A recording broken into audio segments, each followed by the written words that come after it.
Hi friends, मी धनश्री स्वागत करत आहे तुमचं अजून एका आपल्या नवीन रेसिपीमध्ये। मी आज तुमच्यासाठी झटपट होणारा खमण ढोकळ्याची रेसिपी घेऊन आले आहे।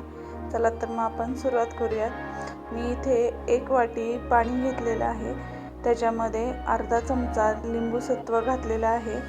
आणि लिंबू सत्व हे थोडं प्रमाणातच घालायचं, कारण ते खूप आंबट असते। त्याच्यामध्येच 1 ते 1.5 चमचा साखर घातली आहे। त्याच्यामध्येच एक चमचा भर असं मीठ घातलेले आहे।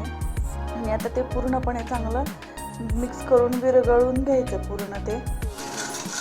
आता हे आपलं पाण्याचं मिश्रण पूर्णपणे तयार झालेलं आहे।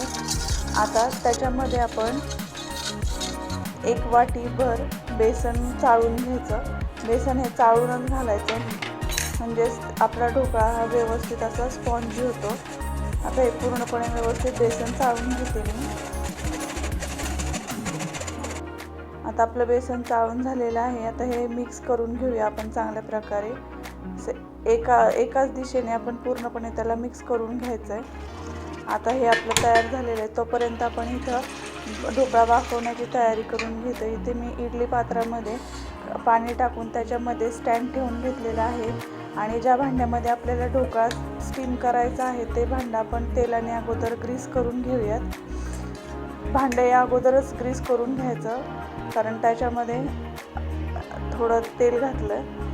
त्याच्यामध्ये आपण ज्यावेळेस खायचा सोडा घालतो त्यावेळेस आपल्याला ते पटकन मिक्स करून ते आपल्याला पटकन टाकून घ्यायचं असतं। इथे मी आता अर्धा चमचा बेकिंग सोडा टाकून घेते आहे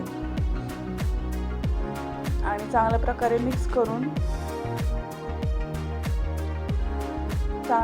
मिक्स करून आपल्याला ते लगेचच जे आपण ग्रीस करून ठेवलेलं भांडं आहे त्याच्यामध्ये ट्रान्सफर करून घ्यायचं। इथे आपल्याला वेळ घालवून द्यायचा नाही आहे, हे आपण झटपट ही प्रक्रिया आपली झाली पाहिजे। आता हा मी ढोकळा जे आपण भांडं तयार करून ठेवलं होतं स्टीमर, त्याच्यामध्ये स्टीम करायला ठेवले। आता 10 ते 15 ते 20 मिनिटांनी आपला ढोकळा असा शिजून छान झालेला आहे। मध्ये 5-10 मिनिटांनी आपल्याला त्याला एकदा चेक करायचं आहे। आणि नंतरनं हे 15 मिनिटानंतर आपला ढोकळा पूर्ण तयार झालेला आहे। बघा किती स्पॉन्जी असा तयार झालेला आहे आपला ढोकळा। आता त्याला आपण तडका देऊन घ्यायचा आहे। एका कढईमध्ये मी 1 ते 1.5 चमचा तेल घेतलेला आहे। त्याच्यामध्ये मोहरी 1 चमचा,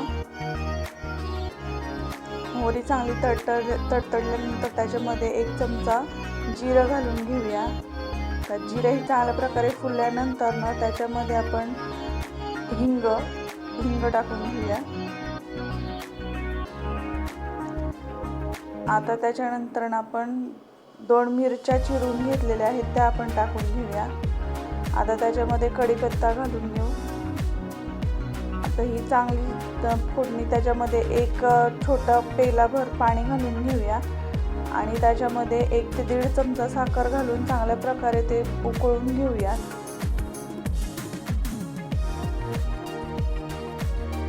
आता ह्या मिश्रणामध्ये आपली साखर विरघळल्याच्या नंतर आपण ते पूर्णपणे जे तडका तयार केलेला आहे तो आपण आपल्या ढोकळ्यावरती ओतून घेऊया।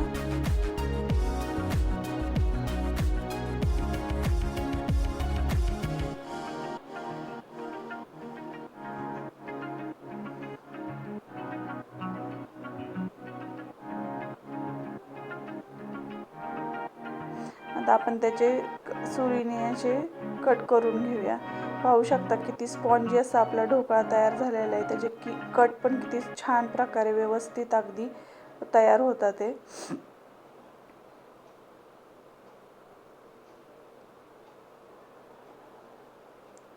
जितका झटपट तयार होतो तितकाच टेस्टी आहे हा ढोकळा। नक्की ट्राय करून बघा तुम्ही।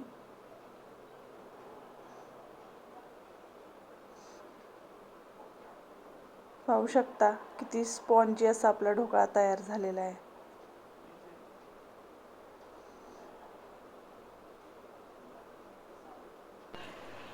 आता शेवटी त्याच्यावर गार्निशिंगसाठी आपण कोथिंबीर घालून घेऊया। तयार आहे आपला झटपट असा खमण ढोकळा। रेसिपी आवडली असेल तर आपल्या चॅनलला लाईक करा, शेअर करा आणि सबस्क्राईब करायला विसरू नका।